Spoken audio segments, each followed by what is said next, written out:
Good evening sa atong tanan. Sugod pa sa ato ang panibahon karong gabi. We praise the Lord.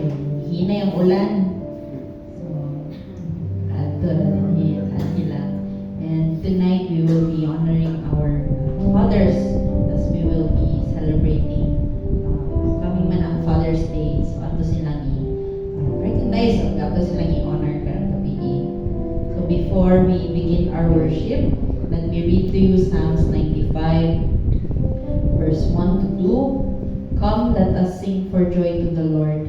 Let us shout aloud to the rock of our salvation. Let us come before Him with thanksgiving and extol Him with music and song.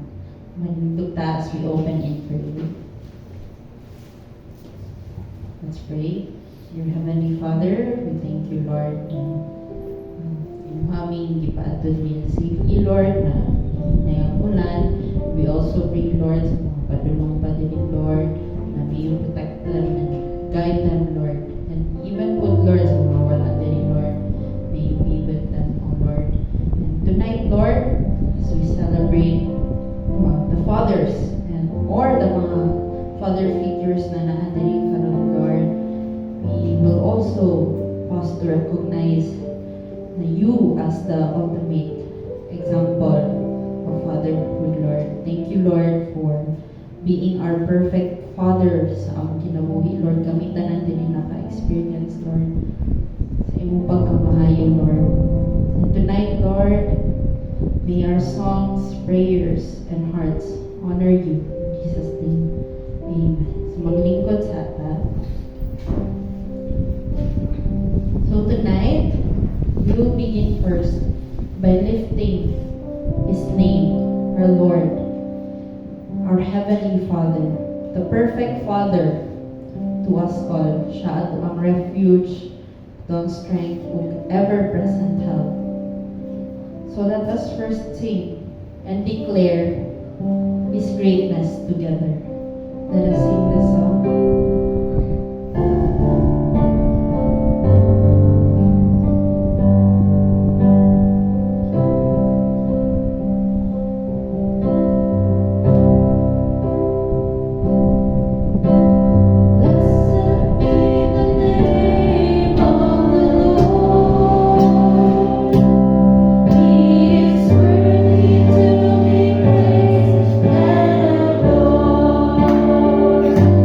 So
focus sa pagkamaayo sa ato ang amahan ng langit nasa. He is the source of life, the God of eternity, and the one who will reign forevermore. So let us declare our trust in Him as we sing this song.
Ginoo.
Lord, our hearts were once again reminded of who you are, Lord.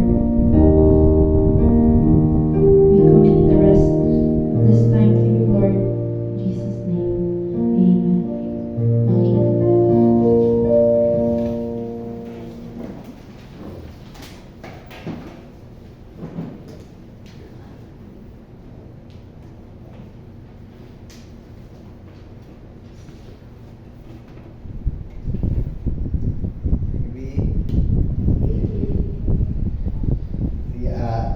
Advance Happy Father's Day. Kami mga Father's Day ba? Karon Sunday mo ang Father's Day, di ba? Third Sunday of June. Yung second Sunday ang Mother's Day sa May, di ba? Pero Father's Day third Sunday na sa June. So, sa dili po ko mawali, sa dili po ko magpanayon. Ito sa i-acknowledge sa gatong mga fathers, okay lang? Pero po fathers umili. Pero ano?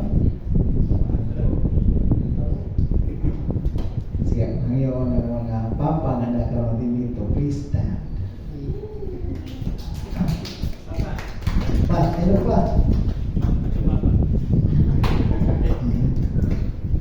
Yan, atay gamay nga, simple nga token, ha? Para sa mga fathers nga nakaroon.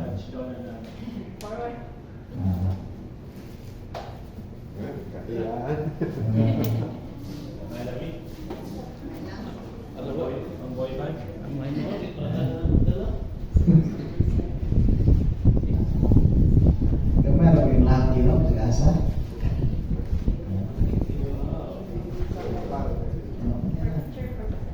For picture purposes.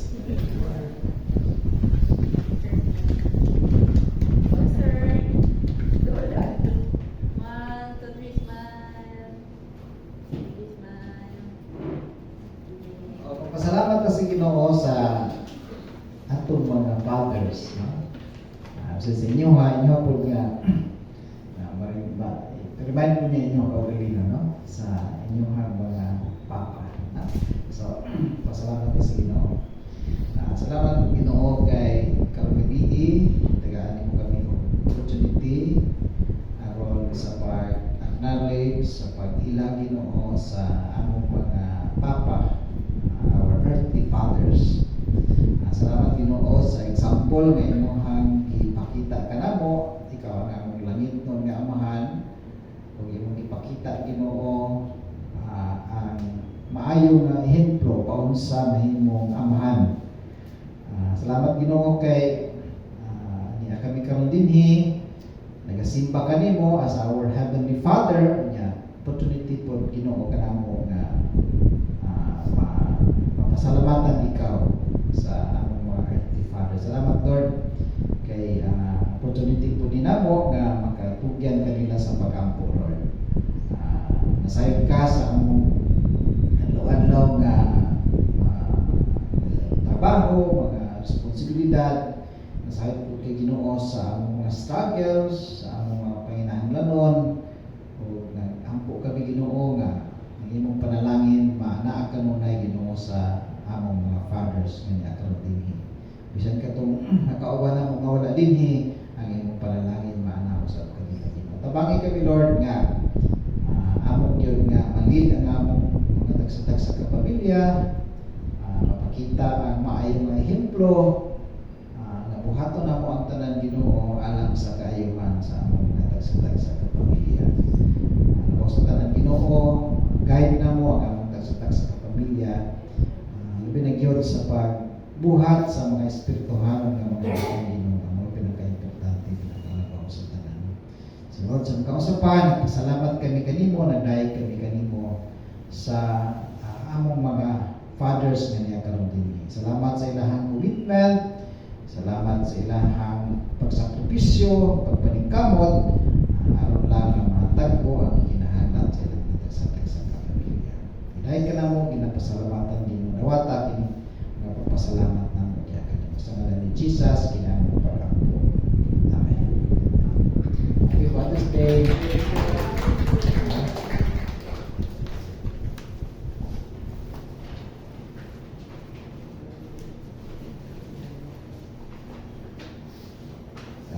Si Jenny, di kapag kaani ka din kay last week, namatay ang iyang auntie sa father side, karon uncle na po sa mother side. Ang uncle ko ka, mamod sa iyang mama. The last week, mamod sa iyang papa. So auntie, tapos karon uncle. So,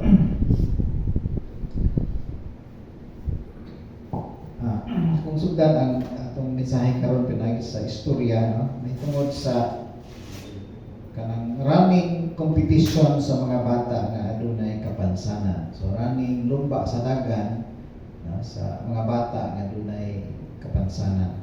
200 meter dash. So lumba pa, so linya na sila sa starting line. So pag signal yun, mas galing ginagamit yung signal, di ba?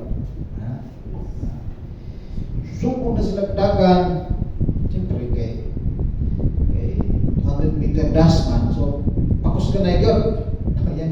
Isa ka bata ng iyang ngalan si Andrew, oy, nakauna. So, tungkol kay kusugay sa budagan, mga 50 ka metros tingali ang iyahang kanang pag-una sa iyahang mga kompetensya, mga bata nga nadagan po. So, pero samtang nga, hapit na siya maabot sa finish line, mga 50 meters na lang po, nilingi siya. Nakita niya ang iyang isa ka friend nga karang natumba. Nasakitan. Nadampa. Naghimo ni Andrew, kaya nihunong siya, balikan ang iyang amigo na natumba. So, ang mga tao nga nagtanaw, isigi og singgit, Andrew, dagan, hapit na finish line. Naghimo ni Andrew kay yung gibalikan ang iyang friend nga natumba. So, may nahitabo, iyang itabangan, pero silang duha mo yung pinagka-iwit. Pero samtang naglakaw sila sa finish line, perting pakpak sa mga tao. Murag sila mo yung ganaog. Perting pakpak sa mga tao. At ang basahan verse sa Ecclesiastes chapter 4:9-10. Cebuano. Mas maayo ang may kauban kaysa mag-inusara. Kung matumba ang usa, matabangan kini sa iyang kauban. Apan alaot ang nag-inusara, kung matumba kay walay makatabang kaniya. Sabi na mga panahon sa itong kinabuhi na wala tayo matumba, no? Wala tayo manakdaw. Pinagang mga utang sa kaliputan, mga panghitabo, sama sa pagsulay, problema, kalisod, no? Na atong encounter na mo ay makapanakdown sa ato. Pero may na lang kay na mga tao nasa atong palibot nga mutabang na to. Mualalay, mudasig, aron makabalik ta o pindo. Aron makapadayon sa unahan. Atong basahon ang Philippians chapter 2, ikan sa verse 19 hangtod sa verse 20. Sige, taning sa basahon. 1 to 3 go. I hope in the Lord Jesus to send Timothy to you soon, that I also may be cheered when I receive news about you. I have no one else like him, who will show genuine concern for your welfare. For everyone looks out for their own interest, not those of Jesus Christ. But you know that Timothy has proved himself, because as a son with his father, he has served with me in the work of the gospel. I hope therefore to send him as soon as I see how things go with me. And I am confident in the Lord that I myself will come soon. But I think it is necessary to send back to you Epaphroditus, my brother, co-worker, and fellow soldier, who is also your messenger, whom you sent to take care of my needs. For he longs for all of you and is distressed because you heard he was ill. Indeed, he was ill and almost died. But God had mercy on him, and not on him only, but also on me, to spare me sorrow after sorrow. Therefore, I am all the more eager to send him, so that when you see him again, you may be glad, and I may have less anxiety. So then, welcome him in the Lord with great joy, and honor people like him, because he almost died for the work of Christ. He risked his life to make up for the help you yourselves could not give me. Mga Kristohanon sa Philippi ang gisulatan aning nga bersikulo ng mga Christian sa Philippi. O kini nga mga Kristohanon naka-experience po sila og mga challenges sa ilahang pagtuo. Unsa man ang ilang mga challenges nga ilang ginaatubang kasagaran mga Kristohanon sa una, mga challenges ilang pagka-Kristohanon ay mga tao nga kanang kontra sa ilaha, mga tao nga dili galahan tungod silang pagtuo, tungod kay sumusunod sila ni Kristo. No? So, muna isa sa mga challenges. And another challenge nga ilang ginaatubang nga sa Christian kanang dili sila united. Kanang dili sila kanunay nga mag-agree. Murag atong sila no. Nya, isa pa ka challenge nga ilang ginatubang ilahang pastor, ilang missionary na priso. Tungod yan na isa ka na siya ka butang sa diin nga tingali nagpagulanon sila, nabalaka sila tungod kay ilang missionary na priso. So, unsa man ang gibuhat ni Apostle Paul? Aron kining mga Kristohanon madasig sila, ma-encourage sila sa ilahang pagtuo. So, kung atong balikan sa verse 23, yung siya Apostle Paul, I hope therefore to send him, ang him diha si Timothy. Para ma-encourage ang mga Christians dito sa Philippi, plano siya na iyahang ipadala si Timothy para mabisitahan sila. And I am confident in the Lord that I myself will come soon. So, una si Timothy, sunod siya. That's verse 25. But I think it is necessary to send back to you Epaphroditus. So tulong na sila si Timothy, siya, dayon si Epaphroditus. Wala sa verse 25. Ang uluhan sa atong mensahe karon nga namin, no? The kind of man that God is looking for. Kind of man that God is looking for. Kini siya, in line kini siya sa kanang Father's Day celebration karon Sunday.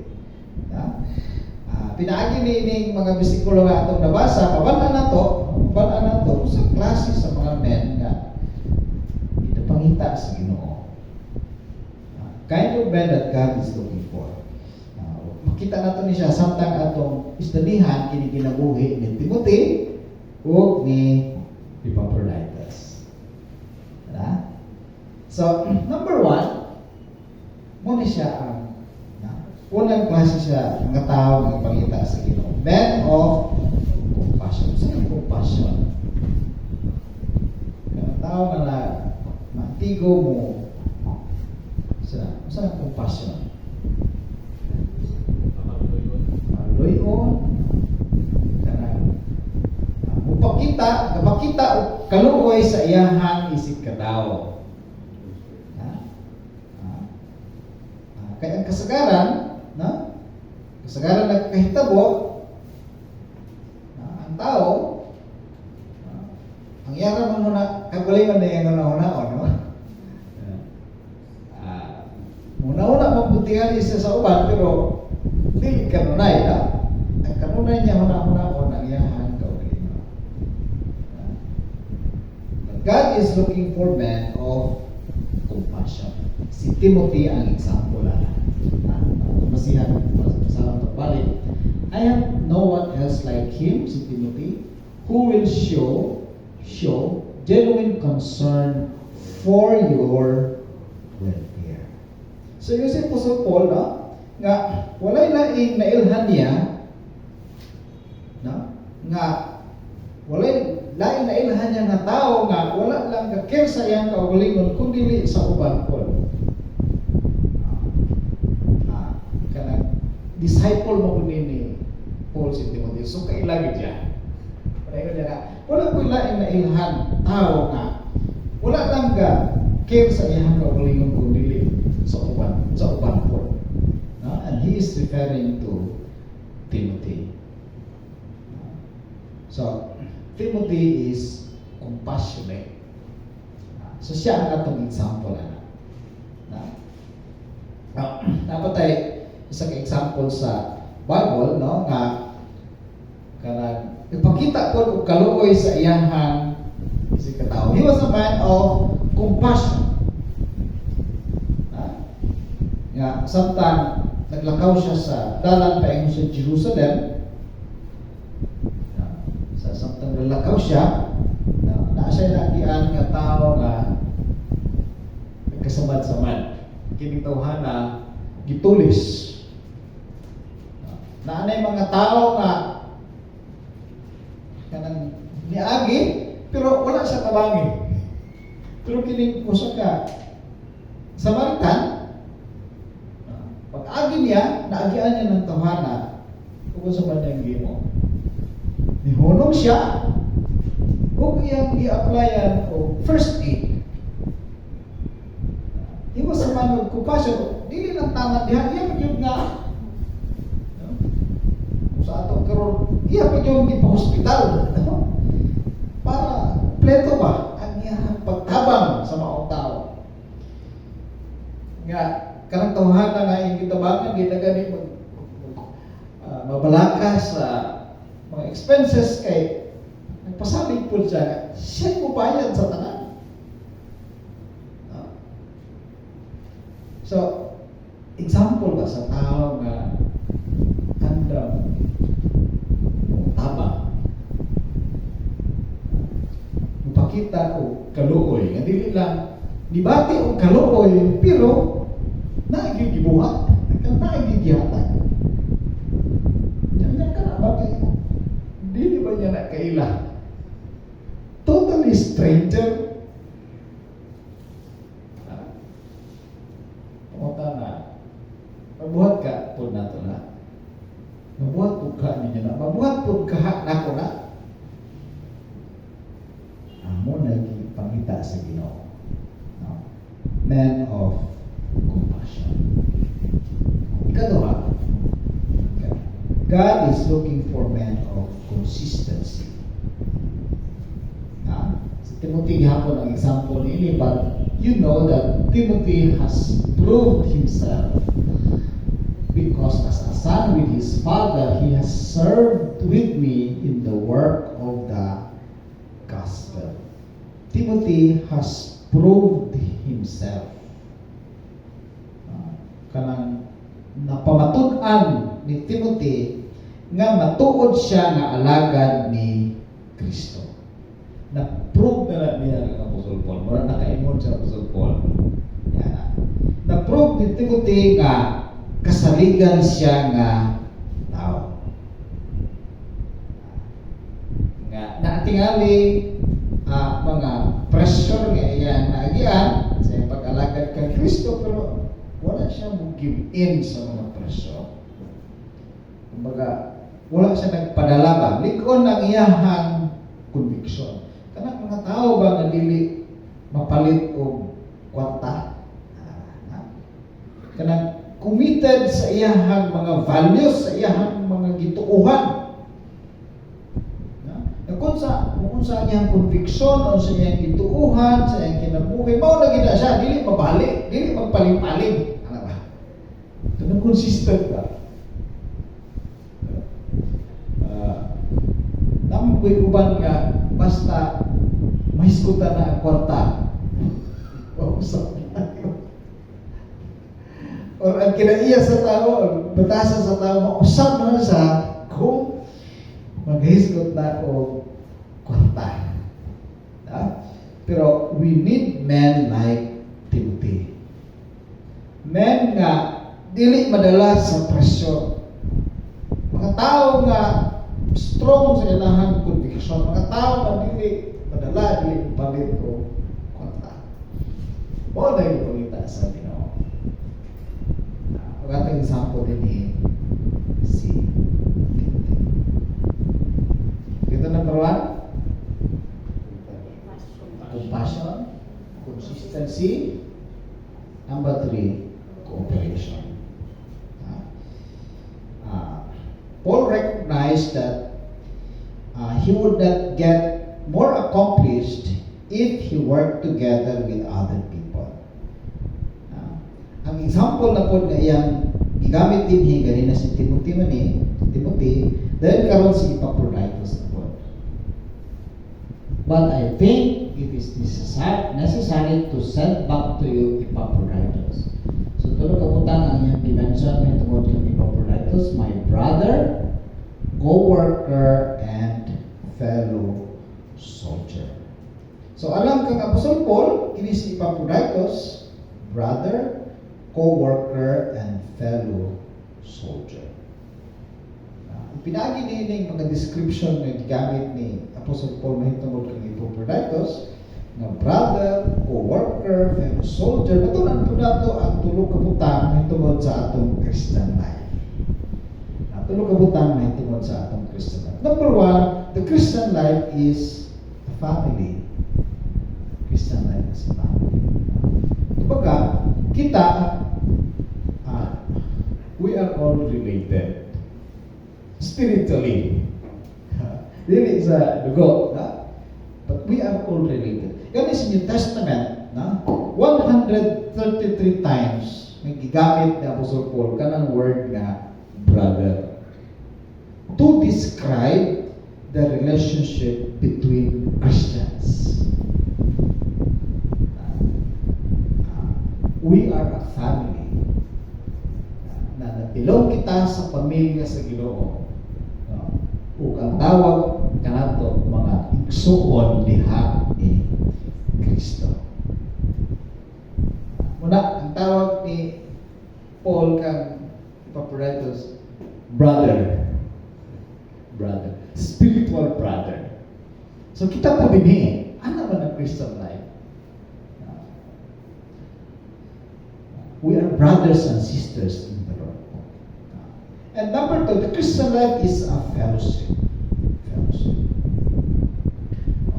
Parehas na tao kanang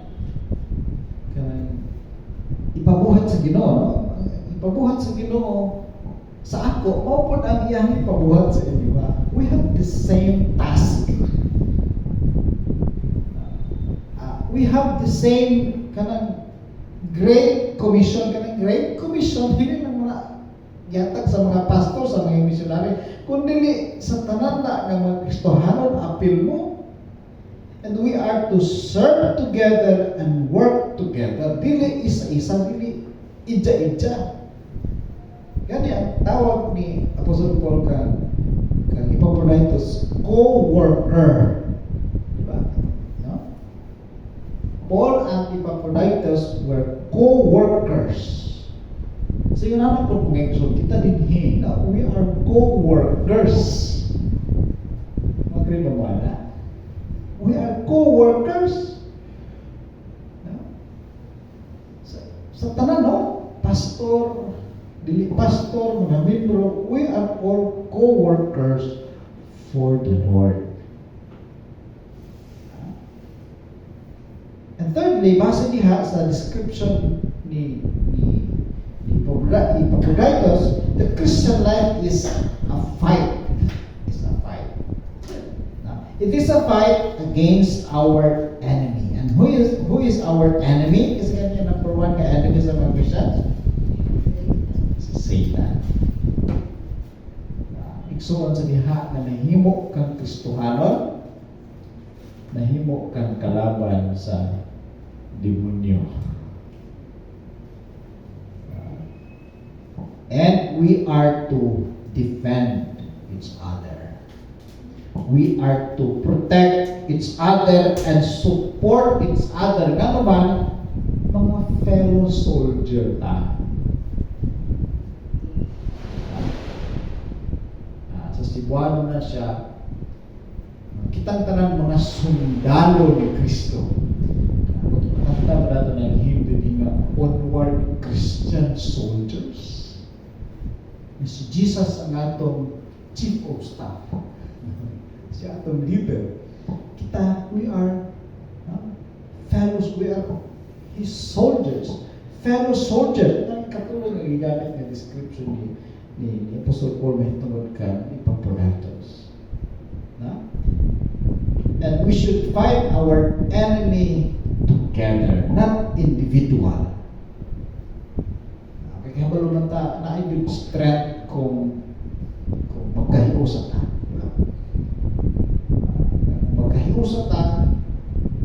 If we fight as one church, as one body, we can easily defeat and overcome our enemy. So, muna siya, tulog kabutang, atong natunan, base sa description ng gamit ng Apostle Paul, mahitungod ka Epaphroditus. Hanggang number 1, compassion. Number 2, consistency. Number 3, cooperation. Number 4, commitment. Ang isa ka, kaupat ka butang, ipangita sa Ginoo. Commitment. Ngayon ni sulat ni Apostle Paul sa verse 25, bahin gihapon isa kang Epaphroditus. He is your messenger, whom you sent to take care of my needs. He was ill and almost died, but God had mercy on him. Now, na-mention naman tiyalan nito sa una din sa atong pag-study sa book of Philippians, nga pagsulat niya Apostle Paul sa book of Philippians, napriso siya. Napriso siya sa Rome. Samtang napriso siya sa Rome, ang mga tao sa Philippi nag-collect sila o kanang offering. Collect sila o offering aron ipadala dito kang Paul para sa iyang mga expenses. Nya kining Rome o Philippi 800 miles na siya. Sa kabulan og tunga ang biyahe ana sa una. Di ako gimo ni Epaphroditus. Si Epaphroditus mo nag-volunteer nga mo'y modala sa offering sa mga Philippian Christians. So, on the way, gikan sa Philippi paingon dito sa Rome, nagkasakit ni Epaphroditus. Gani ingon diha nga hapit siya mamatay. Pero bisan naman, persistent ni si Epaphroditus. Bisan lisod ang iyang gibuhat, very challenging, pero he remained committed ba to his job bilang assistant ni Apostle Paul. Kumbaga, igunana ka persistent, igunana ka committed kini si Epaphroditus. And we need men like him. We need men who are committed. Men who are willing to pay the cost. Men na kanang dili mo give up, dili mo quit. Bisan magkinaon sa ka. Kay uban ng mga men half committed na.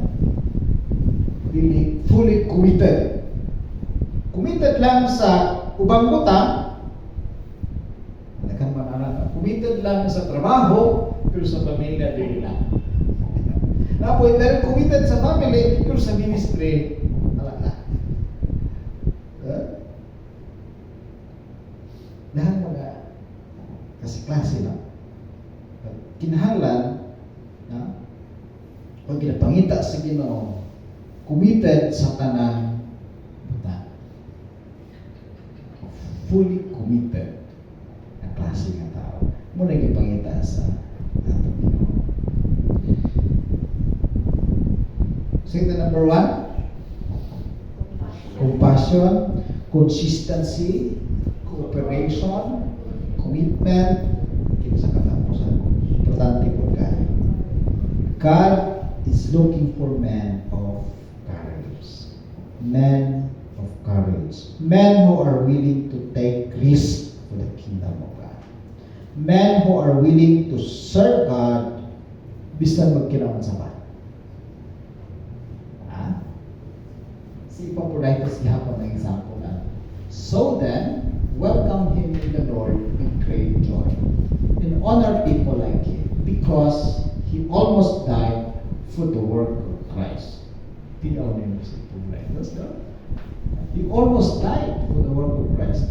He risked his life to make up for the help you yourselves could not give me. Epaphroditus risked his life and almost died for the sake of the gospel. He was a man of courage. Andam ba magpakamatay? Para lang ang uban makadungog sa mensahe sa kaluwasan. Determinado, willing magsakripisyo. Wala ka huna-huna sa iyong kalingon. Kundi ang huna-huna ang kaayuhan sa uban. Mangitag pawaagi ang klase ng tao ba. Ang example nga itong masayt anak. Ang istorya dito sa Mark chapter 2, na doon na yung masakiton na lalaki, ang iyang sakit kaya paralyze siya, pero wala siya gibiyai sa iyang upat kay higala. Naningkamot sila nga ilahang mahatod mapanuol ang ilang higala ngadto sa atubangan ni Jesus. Kaya nagtuo sila na si Jesus makaayo sa sakit sa ilahang amigo. May po ng mga amigo kaya walang iwanan ba, no? Walang nagibiyaan ang ihahang sa amigo kaya sobat pa to, nawa na. May mga friends na maayo lang kung kay kwarta, kung aptik pa ka, pero kung hindi nakamapos na nila, muna na. Pero kini istorya gini apil gini sa istorya sa Bible para katuon ta no. Walang ligibiyaan ang ilahang amigo. Ilagyod nga gidala ngadto sa kubangan ni Jesus. Naningkamot gid sila. Kanang balay nga giadtuan ni Jesus na puno man siya wala na yung agianan sa putahan. No?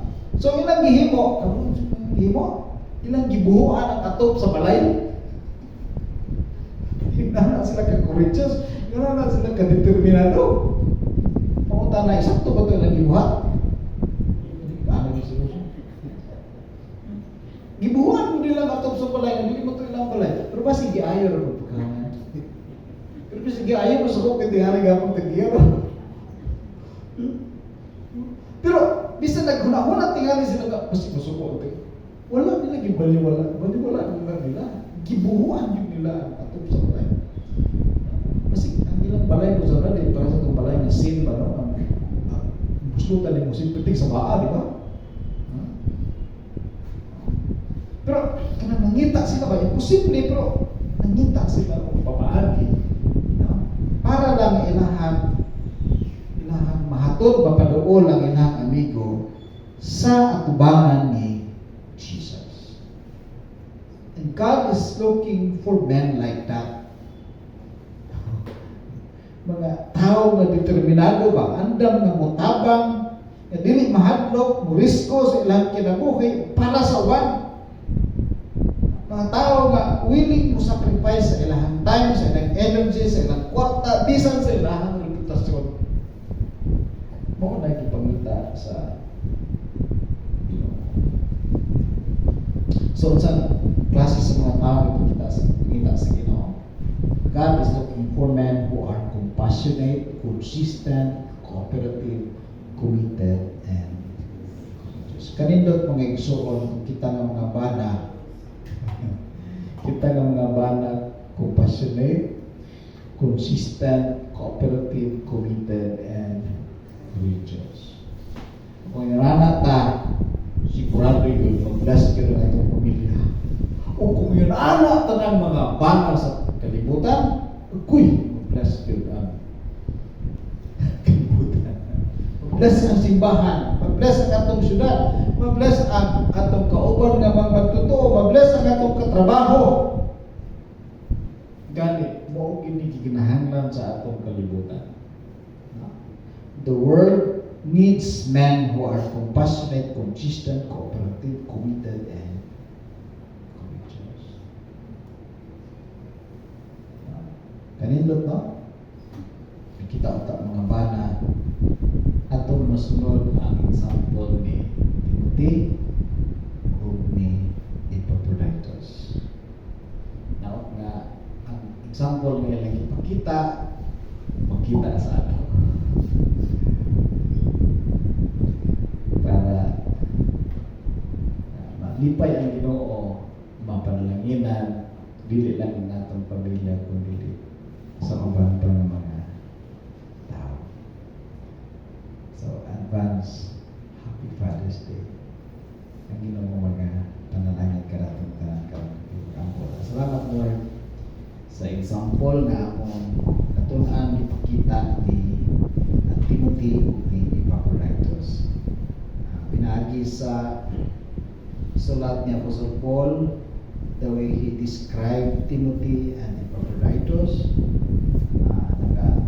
Ito na namo Ginoo kini mga importante kay nga mga butang na among gikinahanglan nga ipakita buhaton Ginoo para sa among mga husband niya karon dinhi para ma-bless ang mga tao na nasa among palibot Ginoo. Una sa among tagsa-tagsa ka pamilya, sa among ministry o bisan asa kami ni modal ha Ginoo.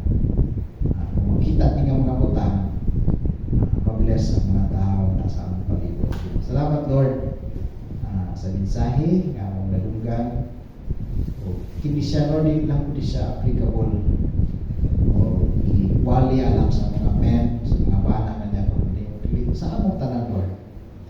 Kay pariharaman ning tanan at tubangan nimo. Wala gyud dako nga kalahian Ginoo kung kami mo atubang kanimo Lord, we are all the same sa imong atubangan. Gani kami tanan mga membro sa imong pamilya, mga kaanakan nimo Ginoo. Kami tanan isa ra Ginoo imong pagtan-aw kanamo. So Lord, unsa man among natun-an karon gikan sa Biblia, panalangin kini sa among kasing-kasing. O salamat po Lord kay karong gabi among maatugyan sa pag-ampo ang among mga tagsa-tagsa ka kaugalingon, tagsa-tagsa ka pamilya. Nagampo ko Ginoo nga imong ibubo ang panalangin nga akong itinahanglan Ginoo sa matag adlaw. Nagampo po ni Lord sa opening sa klase karong Lunes sa public school.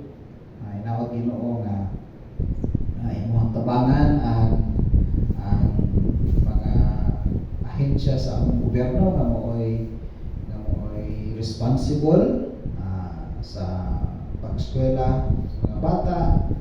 Nagampo mi Ginoo nga provide ang ikinahanglan sa mga bata, binigyan pagpalit sa mga gamit o sa uban pa nga galastohon Ginoo. Among gitugyan kini tanan diha kanimo Ginoo kay tuo man kami kanimo Ginoo nga ikaw ang among provider. O ikaw ang among dalagpanan sa tanan. O ikaw gayon andam nga motabang paminaw sa among mga pag-ampo Ginoo. O salamat Lord kay nasayod ka sa matag usa nya katinhi, nasayod ka sa among panginahanglan Ginoo. Nasayod ka sa nakalisod nga among ginadala-dala, ginaatubang Ginoo sa matag adlaw Lord. Nag-ampo ko nga imong tabangan ang imong mga kaanakan Lord. Taga-islag maing panglawas kada adlaw, protection ni sila Ginoo sa mga sakit, sa mga disgrasya Lord. Bani sila, Lord, kaya sila kadaugan sa mga pagsulay nga ilang ma-encounter, Lord. Dasiga sila kanunay, Ginoo.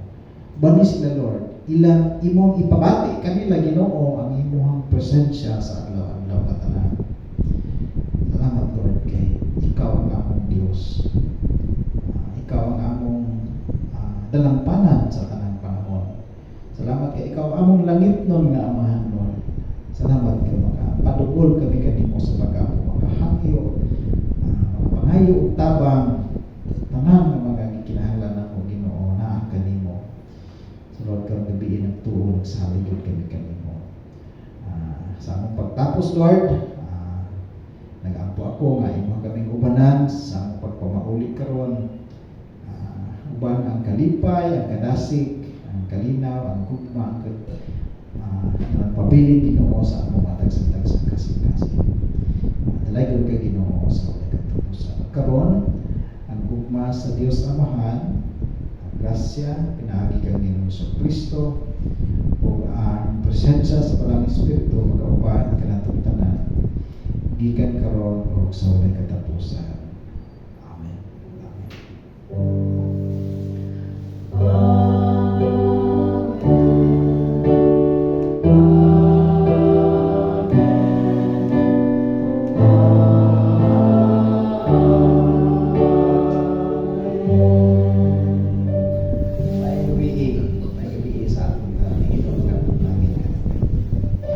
Welcome ang kauban ni Manang Neneng.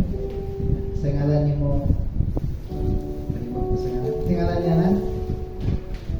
Joyce. Si Joyce, nag-asa mo ka Joyce? Jansan. Taga Jansan. Welcome Joyce.